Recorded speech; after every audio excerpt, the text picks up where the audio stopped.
ಎಲ್ಲರಿಗೂ ನಮಸ್ಕಾರ. Welcome back to my channel. ನಾನು ಪೂಜಾ. ಇವತ್ತು ಶುಕ್ರವಾರ ಬೆಳಿಗ್ಗೆ 3:30ಇಂದನೇ ದಿನ ಸ್ಟಾರ್ಟ್ ಆಯಿತು. ನಿನ್ನೆ ರಾತ್ರಿನೇ ಮನೆಯೆಲ್ಲ ಕ್ಲೀನ್ ಮಾಡ್ಕೊಂಡಿರ್ತೀನಿ. ಹಾಗೆ ಬಾಗಿಲೂ ಕೂಡ ನಿನ್ನೆ ರಾತ್ರಿನೇ ತೊಳ್ಕೊಂಡಿರ್ತೀನಿ. ಆದರೆ ಬೆಳಿಗ್ಗೆ ಇನ್ನೊಂದು ಸಾರಿ ಗೀಸರ್ ಆನ್ ಮಾಡಿ ನೀರು ಕಾಯೋ ಅಷ್ಟರಲ್ಲಿ ಬಾಗಿಲಿಗೆ ಸ್ವಲ್ಪ ನೀರನ್ನು ಚುಮುಕ್ಸಿ ಹೊಸ್ಲಿಗೆಲ್ಲ ಇನ್ನೊಂದು ಸಾರಿ ನೀರನ್ನು ಹಾಕಿ ಒರೆಸ್ಕೋತೀನಿ ಅಷ್ಟೇ. ಯಾಕೆಂದರೆ ಬೆಳಿಗ್ಗೆನೇ ನೀಟಾಗಿ ಕ್ಲೀನ್ ಮಾಡ್ಕೋತಾ ಇದ್ದರೆ ಟೈಮ್ ಜಾಸ್ತಿ ತೊಗೊಳುತ್ತೆ. ಸೂರ್ಯ ಹುಟ್ಟೋದಕ್ಕಿಂತ ಮುಂಚೆನೇ ಪೂಜೆ ಮಾಡ್ಕೋಬೇಕು ಅಂತ ಅಂದ್ಕೊಂಡಿರ್ತೀನಲ್ವ. ಸೊ ಹಾಗಾಗಿ ಲೇಟಾಗುತ್ತೆ ಅಂತ ನೆನೆ ನೈಟೇ ತೊಳೆದಿಟ್ಕೊಂಡು ಬೆಳಗ್ಗೆ ಇನ್ನೊಂದು ಸಾರಿ ನೀರನ್ನು ಹಾಕಿ ಸುಮ್ಮನೆ ಕೈಯಿಂದ ಒರೆಸ್ಕೊಂಡ್ರೂ ಕೂಡ ಸಾಕಾಗುತ್ತೆ. ಮನೇನೂ ಅಷ್ಟೇ ನೆನೆ ರಾತ್ರಿನೇ ಕ್ಲೀನ್ ಮಾಡ್ಕೊಂಡಿರ್ತೀನಿ. ಬೆಳಗ್ಗೆ ಇನ್ನೊಂದು ಸಾರಿ ಸುಮ್ಮನೆ ರ್ಯಾಂಡಮಾಗಿ ಒರೆಸ್ಕೊಂಡ್ರೂ ಕೂಡ ಸಾಕಾಗುತ್ತೆ. ಹಾಗೆ ರಂಗೋಲಿನೂ ಕೂಡ ಹಾಕ್ತಾ ಇದ್ದೀನಿ. ರಂಗೋಲಿ ಹಾಕಿ ಇನ್ನೇನು ಪೂಜೆ ಮಾಡ್ಕೊಳ್ಳೋ ಅಷ್ಟರಲ್ಲಿ ಮಳೆ ಬಂತು. ಸ್ವಲ್ಪ ರಂಗೋಲಿ ಎಲ್ಲ ನೆಂದೋಗ್ಬಿಟ್ಟಿತ್ತು. ಮತ್ತೆ ಕ್ಲೀನ್ ಮಾಡಿಕೊಂಡು ಮತ್ತೆ ರಂಗೋಲಿ ಹಾಕೋ ಹಾಗಾಯಿತು. ಇವತ್ತಿನ ರಂಗೋಲಿ ಹೇಗಿದೆ ಅಂತ ಕಮೆಂಟ್ ಮಾಡಿ ತಿಳಿಸಿ.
ಸೂರ್ಯ ಹುಟ್ಟೋದಕ್ಕಿಂತ ಮುಂಚೆನೇ ಪೂಜೆ ಎಲ್ಲ ಮುಗಿಸ್ಕೊಂಡು ಹಾಗೆ ಇಲ್ಲಿ ಬೆಳಗಿನ ತಿಂಡಿ ಮಾಡ್ಕೊಳ್ಳೋದಕ್ಕೆ ಬಂದಿದ್ದೀನಿ. ಅದಕ್ಕಿಂತ ಮುಂಚೆ ಸ್ವಲ್ಪ ಹೊತ್ತು ಗಿಡಗಳನ್ನೆಲ್ಲ ನೋಡ್ತಾ ಇದ್ದೆ. ಬೆಳಿಗ್ಗೆ ಹೊತ್ತು ಹಸಿರನ್ನ ನೋಡೋದ್ರಿಂದ ಕಣ್ಣಿಗೆ ತುಂಬಾ ಒಳ್ಳೆಯದಂತೆ, ಅಂದರೆ ದೃಷ್ಟಿ ಚೆನ್ನಾಗಾಗುತ್ತಂತೆ. ಅದಕ್ಕೋಸ್ಕರ ಸ್ವಲ್ಪ ಹೊತ್ತು ಕುತ್ಕೊಂಡು ನೋಡ್ತಾ ಇದ್ದೆ. ಈ ಮನಿ ಪ್ಲ್ಯಾಂಟ್ ಅಂತೂ ಮಳೆ ಬಂದಮೇಲೆ ತುಂಬ ಚೆನ್ನಾಗಿ ಬರ್ತಾ ಇದೆ. ಸ್ಟಾರ್ಟಿಂಗ್ ಸ್ವಲ್ಪ ಒಣಗೋಗೋ ಥರ ಆಗಿಬಿಟ್ಟಿತ್ತು. ಅಂದರೆ ನಾವು ಹಳೆ ಮನೇಲಿದ್ದಾಗ ಎಷ್ಟು ದೊಡ್ಡ ಗಿಡ ಆಗಿತ್ತು ಅಂತಂದರೆ ಬಾಗಿಲು ತೋರಣನೇ ಹಾಕಬೇಕಾಗಿಲ್ಲ, ಬಾಗಿಲು ಮೇಲ್ಗಡೆಗೆಲ್ಲ ತುಂಬಿಕೊಂಡಿತ್ತು, ಅಷ್ಟು ಚೆನ್ನಾಗಿ ಬಂದಿತ್ತು. ಇಲ್ಲಿ ಸ್ವಲ್ಪ ಬಿಸಿಲು ಜಾಸ್ತಿ ಆಗಿ ಎಲೆ ಎಲ್ಲ ಒಣಗೋಗೋ ಥರ ಆಗಿತ್ತು, ಬಟ್ ಇವಾಗ ತುಂಬ ಚೆನ್ನಾಗಾಗಿದೆ. ಹಾಗೆ ಈ ಗಿಡ ನೋಡಿದ್ರಿ ಅಲ್ವಾ, ಅದು ಕಾಮಕಸ್ತೂರಿ ಗಿಡ ಎಷ್ಟು ಚೆನ್ನಾಗಿ ಬಂದಿದೆ ಅಲ್ವಾ. ಅದ್ರ ಬೀಜ ಎಲ್ಲ ಇರುತ್ತಲ್ವ, ಅದನ್ನೆಲ್ಲ ಮತ್ತೆ ಮಣ್ಣೊಳಗಡೆ ಹಾಕಿದ್ರೆ ತುಂಬ ಚೆನ್ನಾಗಿ ಗಿಡ ಬಂದ್ಬಿಡುತ್ತೆ. ಒಂದು 4-5 ದಿವಸದೊಳಗಡೆ ಮೊಳಕೆ ಹೊಡ್ಕೊಂಡು ಕಾಮಕಸ್ತೂರಿ ಬೀಜ ಹಾಕಿದ್ರೆ ಸಾಕು, ತುಂಬ ಚೆನ್ನಾಗಿ ಗಿಡಗಳೆಲ್ಲ ಬಂದ್ಬಿಡತ್ತೆ. ಇನ್ನು ದೊಡ್ಡ ಪತ್ರೆ ನೋಡಿದಿರಲ್ವ, ಅದು ಎಷ್ಟು ಚೆನ್ನಾಗಿ ಬಂದಿದೆ ಅಂತ. ಸ್ವಲ್ಪ ಹೊತ್ತು ಹಾಗೆ ನಿಂತ್ಕೊಂಡು ಟೈಮ್ ಪಾಸ್ ಮಾಡಿ ಅದಾದ ನಂತರ ಇಲ್ಲಿ ಹಾಲು ಮೊಸರನ್ನೆಲ್ಲ ತೊಗೊಂಡು ಬಂದು ಇವಾಗ ಅಡುಗೆ ಮಾಡ್ಕೊಳ್ಳೋದಕ್ಕೆ ಸ್ಟಾರ್ಟ್ ಮಾಡ್ಕೋತಾ ಇದ್ದೀನಿ. ಇವತ್ತಿನ ತಿಂಡಿ ಸೋಯಾ ಚಂಕ್ಸ್ ಪುಲಾವ್ ಮಾಡ್ಕೊಳ್ಳೋಣ ಅಂತ, ಅಂದರೆ ಮ್ಯಾರಿನೇಟ್ ಎಲ್ಲ ಮಾಡಿಟ್ಕೊಂಡು ಮಾಡ್ಕೊಳ್ಳೋಣ ಅಂತ. ಈ ಥರ ಪೂಜೆಗಳಲ್ಲಿ ನಮ್ಮ ಮನೆಯಲ್ಲಿ ಆಲ್ಮೋಸ್ಟ್ ರೈಸ್ ಐಟಮ್ನೇ ಮಾಡ್ಕೋತೀವಿ. ಅಂದರೆ 1 ಪಾಟ್ ರೆಸಿಪಿ ಥರ ಕುಕ್ಕರ್ನಲ್ಲಿ ಆಗೋ ಥರನೇ ಮಾಡ್ಕೊಳ್ಳೋದು. ಯಾಕೆಂದರೆ ಬೇಗ ಆಗುತ್ತೆ, ಜಾಸ್ತಿ ಕೆಲಸ ಏನೂ ಇರೋದಿಲ್ಲ ಅಂತ ಅನಿಸುತ್ತೆ. ಹಾಗೆ ನಮ್ಮ ಮನೆಯಲ್ಲಿ ರೈಸ್ ಐಟಮ್ಗಳಂದರೆ ತುಂಬ ಇಷ್ಟ ಆಗುತ್ತೆ. ನಾನು ಮೊದಲಿಂದ ಫಾಲೋ ಮಾಡ್ಕೊಂಡು ಬಂದಿರೋರು ಗೊತ್ತಿರುತ್ತೆ, ನಾನು ಜಾಸ್ತಿ ರೈಸ್ ಐಟಮ್ಗಳನ್ನ ಮಾಡ್ತಾ ಇರ್ತೀನಿ. ಹಾಗೆ ಚಪಾತಿ ಗ್ರೇವಿಗಳನ್ನ ಜಾಸ್ತಿ ಮಾಡ್ತಾ ಇರ್ತೀನಿ ಅಂತ. ಹಾಗೆ ತುಂಬ ಚೆನ್ನಾಗಿ ಕೇಳಿದ್ರಿ, ನೀವು ಮುದ್ದೆ ತಿನ್ನಲ್ವಾ ಪೂಜಾ ಅಂತ. ನಾವು ಮುದ್ದೆನೂ ತಿಂತೀವಿ, ಚಪಾತಿನೂ ತಿಂತೀವಿ, ಹಾಗೆ ರೈಸ್ ಐಟಮ್ ಜಾಸ್ತಿ ಮಾಡ್ತಿರ್ತೀವಿ. ಮಧ್ಯಾಹ್ನ ಟೈಮಲ್ಲಿ ಸಾಂಬಾರು ಮಾಡಿರ್ತೀನಲ್ವಾ, ಇನ್ನು ನೈಟ್ ತನಕ ನಾನು ವ್ಲಾಗ್ನ ಕಂಟಿನ್ಯೂ ಮಾಡಿರೋದಿಲ್ಲ. ಸೊ ಹಾಗಾಗಿ ನೈಟ್ ಟೈಮ್ ಮುದ್ದೆ ಮಾಡಿರ್ತೀನಲ್ಲ, ಆವಾಗ ಶೇರ್ ಮಾಡಿರೋದಿಲ್ಲ ಅಷ್ಟೇ. ಅಂದರೆ ಅಡುಗೆ ಏನೂ ಇರೋದಿಲ್ಲ, ಮತ್ತು ವ್ಲಾಗ್ ಕಂಟಿನ್ಯೂ ಏನು ಮಾಡೋದು, ಬರೀ ಒಂದೇ ಒಂದು ಮುದ್ದೆ ಮಾಡ್ಕೊಳ್ಳೋದಲ್ವ ಅಂತ ಅಲ್ಲಿಗೆ ಸ್ಟಾಪ್ ಮಾಡ್ಕೊಂಡಿರ್ತೀನಿ. ಸೊ ಹಾಗಾಗಿ ನಿಮಗೆ ಗೊತ್ತಿರೋದಿಲ್ಲ. ಆದರೆ ನಾನು ಮುದ್ದೆ ಮಾಡ್ತಾನೆ ಇರ್ತೀನಿ ಅವಾಗವಾಗ. ಅಂದರೆ ಸಾಂಬಾರು ಮಾಡಿದಾಗೆಲ್ಲ ನೈಟ್ ಟೈಮ್ನಲ್ಲಿ ಮುದ್ದೆ ಮಾಡ್ಕೋತಾ ಇರ್ತೀವಿ. ಆಲ್ರೆಡಿ 3-4 ಸತಿ ಮುದ್ದೆ ರೆಸಿಪಿನೂ ಶೇರ್ ಮಾಡಿದೆ. ಸುಮ್ಮನೆ ಪದೇ ಪದೇ ಅದನ್ನೇ ಶೇರ್ ಮಾಡ್ತಾಯಿದ್ರೆ ಚೆನ್ನಾಗಿರೋದಿಲ್ಲ ಅಂತ ಶೇರ್ ಮಾಡಿರಲಿಲ್ಲ ಅಷ್ಟೇ. ಆದರೆ ನಮ್ಮ ಮನೆಯಲ್ಲಿ ಮುದ್ದೆನ ಮಾಡ್ತಾನೆ ಇರ್ತೀವಿ. ಹಾಗೆ ಇಲ್ಲಿ ಸೈಡಲ್ಲಿ ಹಾಲೂ ಕೂಡ ಕಾಯಲಿಕ್ಕೆ ಇಟ್ಕೊಂಡು, ಹಾಗೆ ಇನ್ನೊಂದು ಸೈಡಲ್ಲಿ ಸೋಯಾ ಚಂಕ್ಸ್ನ ಬಿಸಿ ಮಾಡ್ಕೋತಾ ಇದ್ದೀನಿ. ಸ್ವಲ್ಪ ಬಿಸಿ ನೀರನ್ನ ಕಾಯಿಸ್ಕೊಂಡು ಅದಕ್ಕೆ ಸೋಯಾ ಚಂಕ್ಸ್ನ ಹಾಕಿ ಸ್ವಲ್ಪ ಹೊತ್ತು ಅದನ್ನು ಹಾಗೇ ಬಿಡ್ತೀನಿ. ಕೆಲವೊಂದು ಸರಿ ಸೋಯಾ ಚಂಕ್ಸ್ನಲ್ಲಿ ಮಣ್ಣು ಥರ ಅಂತ ಅನಿಸ್ತಿರತ್ತೆ, ತಿಂದಾಗ ಮಣ್ಣು ಸಿಕ್ಕಿದಾಗ ಸ್ವಲ್ಪ ಕರುಮ್ ಅಂತಿರುತ್ತಲ್ಲ, ಆ ಥರ ಇರುತ್ತೆ. ಅದಕ್ಕೆ ಅದನ್ನು ಒಂದು 2-3 ಸಾರಿ ಆದ್ರೂ ವಾಶ್ ಮಾಡ್ಕೋಬೇಕು. ಬಿಸಿ ನೀರಲ್ಲಿ ನೆನೆಸಿಟ್ಕೊಂಡು ಅದಾದ ನಂತರ ಇನ್ನೊಂದು ಸರಿ ತಣ್ಣೀರಲ್ಲಿ ವಾಶ್ ಮಾಡಿಕೊಂಡು ಸೇರಿಸ್ಕೋತೀನಿ. ಹಾಗೆ ಇಲ್ಲಿ ಪುಲಾವ್ ಮಾಡ್ಕೊಳ್ಳೋದಕ್ಕೆ ರೈಸ್ನೂ ಕೂಡ ಸೈಡಲ್ಲಿ ಎತ್ತಿಟ್ಕೊಂಡಿದ್ದೀನಿ. ಇನ್ನು ಇದಕ್ಕೆ ಜಾಸ್ತಿ ಪದಾರ್ಥ ಏನೂ ಬೇಡ, ಬರೀ ಟೊಮ್ಯಾಟೊ ಈರುಳ್ಳಿ ಒಗ್ಗರಣೆಗೆ ಸಾಕಾಗತ್ತೆ. ಅದಕ್ಕೋಸ್ಕರ 1 ಮೀಡಿಯಮ್ ಸೈಜ್ ಟೊಮ್ಯಾಟೊ ಹಾಗೆ 1 ಮೀಡಿಯಮ್ ಸೈಜ್ ಈರುಳ್ಳಿನ ತೊಗೊಂಡು ಅದನ್ನು ಸಣ್ಣದಾಗಿ ಉದ್ದುದಾಗಿ ಸ್ಲೈಸಸ್ ಮಾಡ್ಕೋತಾ ಇದ್ದೀನಿ. ಈ ಥರ ಈರುಳ್ಳಿನೆಲ್ಲ ಕಟ್ ಮಾಡ್ಕೊಂಡಾದ್ಮೇಲೆ ಕೈಯಲ್ಲಿ ಈ ರೀತಿ ಮಾಡಿಕೊಂಡ್ರೆ ಎಲ್ಲ ಬಿಡಿಬಿಡಿಯಾಗಿ ಆಗಿರುತ್ತೆ. ಫ್ರೈ ಆಗೋದಕ್ಕೆ ತುಂಬ ಚೆನ್ನಾಗಿರುತ್ತೆ. ಅಂದರೆ ಫ್ರೈ ಮಾಡ್ಕೊಳ್ಳೋವಾಗ ಅಲ್ಲಿ ಬಿಡಿಬಿಡಿ ಆಗೋದಕ್ಕಿಂತ ಒಂದೇ ಸಾರಿ ಇವಾಗಲೇ ಅದನ್ನೆಲ್ಲ ಸ್ಪ್ಲಿಟ್ ಮಾಡಿ ಹಾಕಿದ್ರೆ ತುಂಬ ಚೆನ್ನಾಗಿ ಫ್ರೈ ಆಗುತ್ತೆ ಅಂತ. ಅದಾದ ನಂತರ ಟೊಮ್ಯಾಟೊನೂ ಕೂಡ ಸಣ್ಣದಾಗಿ ಉದ್ದುದಾಗಿ ಕಟ್ ಮಾಡಿ ಎತ್ತಿಟ್ಕೊಂಡಿದ್ದೀನಿ. ಹಾಗೆ ಇಲ್ಲಿ ಮಸಾಲೆ ರುಬ್ಕೊಳ್ಳೋದಕ್ಕೆ ಅಂತ ಹಸಿಮೆಣಸಿನ್ಕಾಯಿ, ಪುದೀನ ಸೊಪ್ಪು, ಕೊತ್ತಂಬರಿ ಸೊಪ್ಪನ್ನು ಕೂಡ ಎತ್ತಿಟ್ಕೊಂಡು, ಇನ್ನು ಶುಂಠಿ ಬೆಳ್ಳುಳ್ಳಿ ಕೂಡ ಬೇಕಾಗುತ್ತೆ. ಶುಂಠಿನೂ ಕೂಡ ಸಿಪ್ಪೆ ತೆಗೆದು ಕಟ್ ಮಾಡ್ಕೊತೀನಿ, ಹಾಗೆ ಬೆಳ್ಳುಳ್ಳಿನೂ ಕೂಡ ಸಿಪ್ಪೆ ತೆಗೆದು ಎತ್ತಿಟ್ಕೊಂಡಿರ್ತೀನಿ. ಹಾಗೆ ಇವತ್ತು ರೆಸಿಪಿನೂ ಕೂಡ ಶೂಟ್ ಮಾಡ್ಕೋತಾ ಇದ್ದೆ. 5:30ಗೆಲ್ಲ ಪೂಜೆ ಮುಗೀತಲ್ವಾ, ಸೊ ಹಾಗಾಗಿ ರೆಸಿಪಿನೂ ಕೂಡ ಶೂಟ್ ಮಾಡ್ಕೊಳ್ಳೋಣ. ತುಂಬ ಅಂದರೆ ತುಂಬಾ ಟೈಮ್ ಇದೆ. 8 ಗಂಟೆ ಒಳಗಡೆ ಅಡುಗೆ ಆದರೆ ಸಾಕು, ಅಂದರೆ ಬ್ರೇಕ್ಫಾಸ್ಟ್ ಎಲ್ಲ 8 ಗಂಟೆ ಒಳಗಡೆ ಆದರೆ ಸಾಕು. ಇನ್ನೂ 2.5 ಗಂಟೆ ಇದೆ. ರೆಸಿಪಿನೂ ಶೂಟ್ ಮಾಡ್ಕೊಳ್ಳೋಣ ಅಂತ ಅದಕ್ಕೆಲ್ಲ ರೆಡಿನೂ ಕೂಡ ಮಾಡ್ಕೋತಾ ಇದ್ದೀನಿ. ಇದೇ ರೆಸಿಪಿನ ಪೂಜಕ ಫುಡ್ ಇನ್ಸ್ಟಾಗ್ರಾಮ್ ಪೇಜ್ನಲ್ಲಿ ಆಲ್ರೆಡಿ ಶೇರ್ ಮಾಡಿದ್ದೀನಿ. ಅದೇ ರೆಸಿಪಿನ ಇವಾಗಲೂ ಕೂಡ ಶೇರ್ ಮಾಡ್ತಾ ಇರೋದು.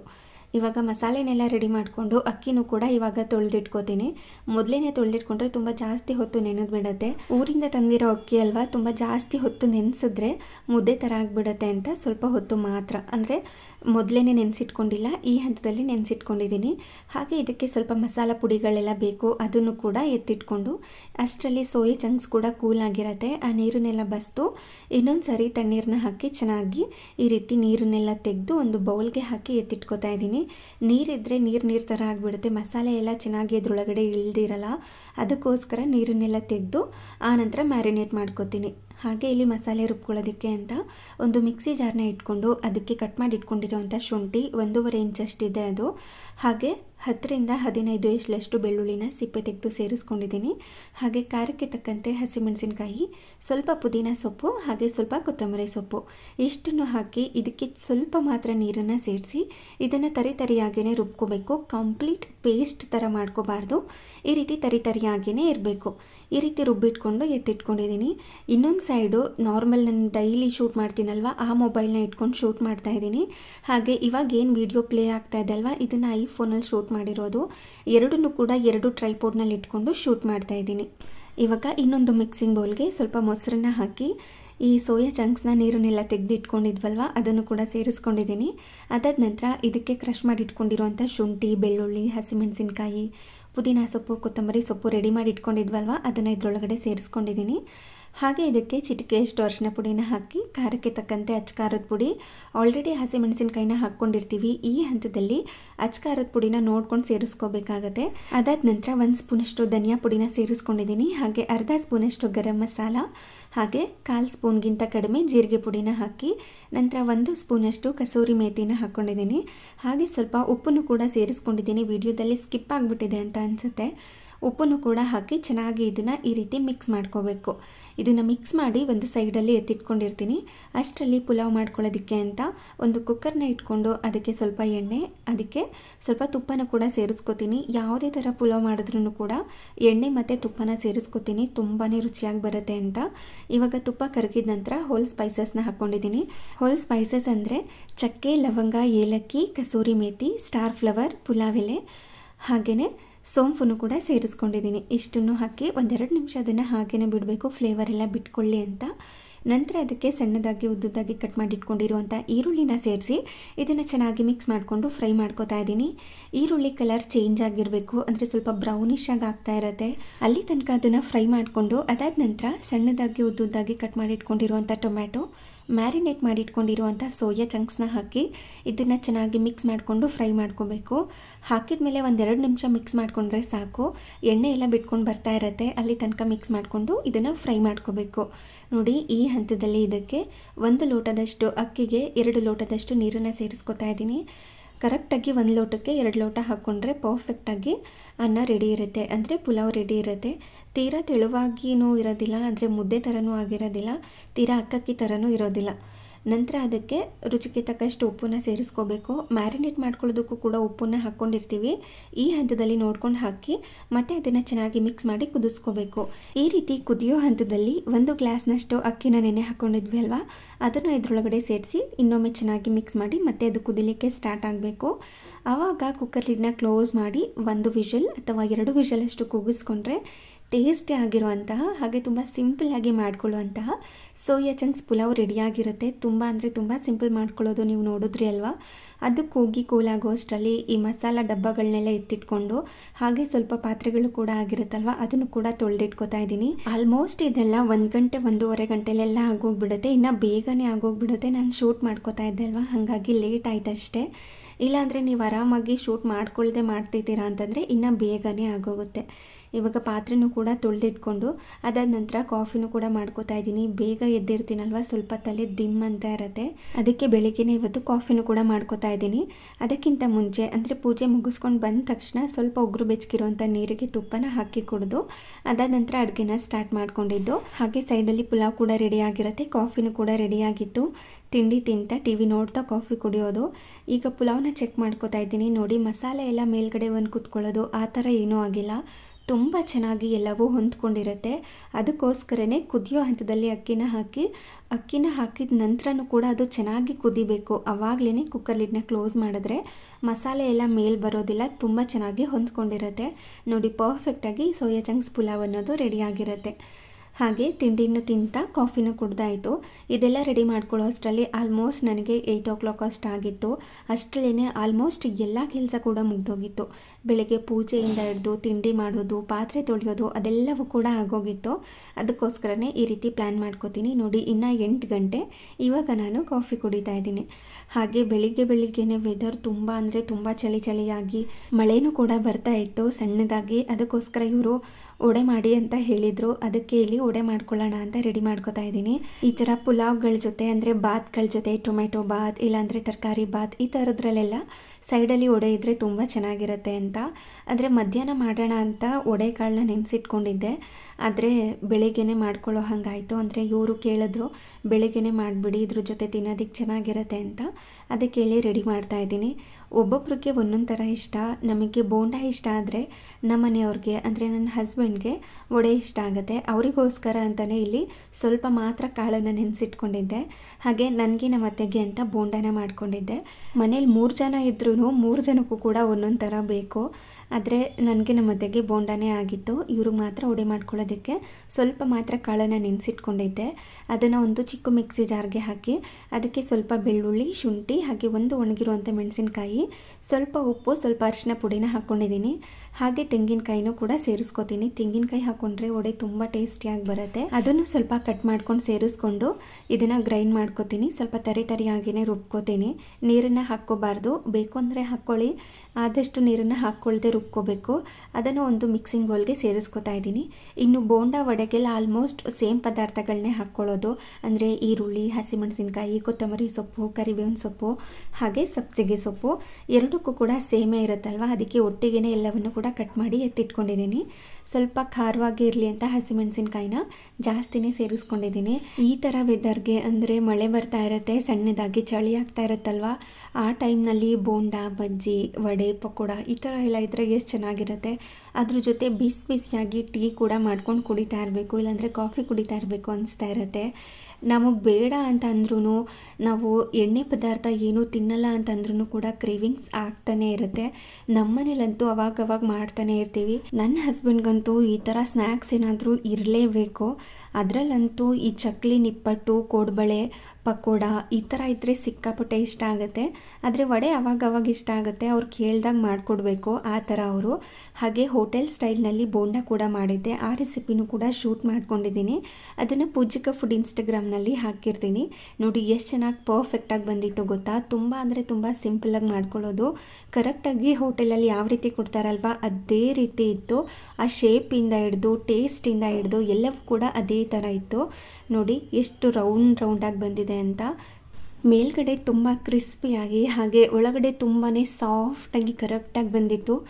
ತುಂಬ ಅಂದರೆ ತುಂಬಾ ಟೇಸ್ಟಿಯಾಗಿತ್ತು. ಆ ರೆಸಿಪಿನ ಇವತ್ತಿನ ವಿಡಿಯೋದಲ್ಲಿ ಅಂದರೆ ಇನ್ಸ್ಟಾಗ್ರಾಮ್ ಪೇಜ್ನಲ್ಲಿ ಶೇರ್ ಮಾಡಿರ್ತೀನಿ, ಬೇಕಿದ್ರೆ ನೀವು ಚೆಕ್ ಮಾಡ್ಬೋದು. ಮೊದಲು ಬೋಂಡ ಎಲ್ಲ ಶೂಟ್ ಮಾಡಿಕೊಂಡು ಅದಾದ ನಂತರ ವಡೆನೂ ಕೂಡ ಇಲ್ಲಿ ಫ್ರೈ ಮಾಡ್ಕೊತಾ ಇದ್ದೀನಿ. ಇವ್ರಿಗೇನಾದರೂ ಹೇಳಿಬಿಟ್ರೆ ಅದನ್ನು ಅವಾಗ ಮಾಡಲೇಬೇಕು. ನಾನು ತಿಂಡಿ ಜೊತೆಗೆ ಬೋಂಡ ಇಲ್ಲಾಂದರೆ ವಡೆ ಏನಾದ್ರೂ ಮಾಡ್ತೀನಿ, ಪುಲಾವ್ ಜೊತೆ ತುಂಬ ಚೆನ್ನಾಗಿರುತ್ತೆ ನೆಂಚ್ಕೊಳ್ಳೋದಕ್ಕೆ ಅಂತ ಹೇಳಿದ್ನ. ಅದಕ್ಕೆ ಅವ್ರಿಗೆ ಅದೇ ಕಾಂಬಿನೇಷನ್ ಆಗಿರಬೇಕು. ಸ್ವಲ್ಪ ಹೆಚ್ಚು ಕಡಿಮೆ ಆದ್ರೂ ಅವ್ರು ಕರೆಕ್ಟಾಗಿ ಊಟನೇ ಮಾಡೋದಿಲ್ಲ. ನೆನ್ನೆ ನೈಟ್ ಏನಾದ್ರೂ ಹೇಳಿರ್ತೀನಿ ಬೆಳಿಗ್ಗೆ ತಿಂಡಿ ಇದನ್ನು ಮಾಡ್ತೀನಿ ಅಂತ, ತಿಂಡಿ ಅದನ್ನೇ ಮಾಡಬೇಕು. ಬೇರೆ ಏನಾದ್ರೂ ಚೇಂಜ್ ಮಾಡಿದ್ರೆ ಅವ್ರಿಗೆ ಇಷ್ಟ ಆಗೋದಿಲ್ಲ. ಅದಕ್ಕೆ ಬೋಂಡ ಮಾಡಿ ವಡೆನೂ ಕೂಡ ಮಾಡಿದ್ದೆ. ಹಾಗೆಯೇ ಇದಾಗಿತ್ತು ಇವತ್ತಿನ ವಿಡಿಯೋ. ಈ ವಿಡಿಯೋ ನಿಮಗೆ ಸ್ವಲ್ಪನಾದ್ರೂ ಇಷ್ಟ ಆಗಿದ್ರೆ, ಯೂಸ್ಫುಲ್ ಅನಿಸಿದ್ರೆ ಪ್ಲೀಸ್ ಒಂದು ಲೈಕ್ ಮಾಡಿ. ಹಾಗೆ ನಿಮ್ಮ ಫ್ರೆಂಡ್ಸ್ ಆ್ಯಂಡ್ ಫ್ಯಾಮಿಲಿಗೆಲ್ಲ ಈ ವಿಡಿಯೋನ ಶೇರ್ ಮಾಡಿ. Thank you.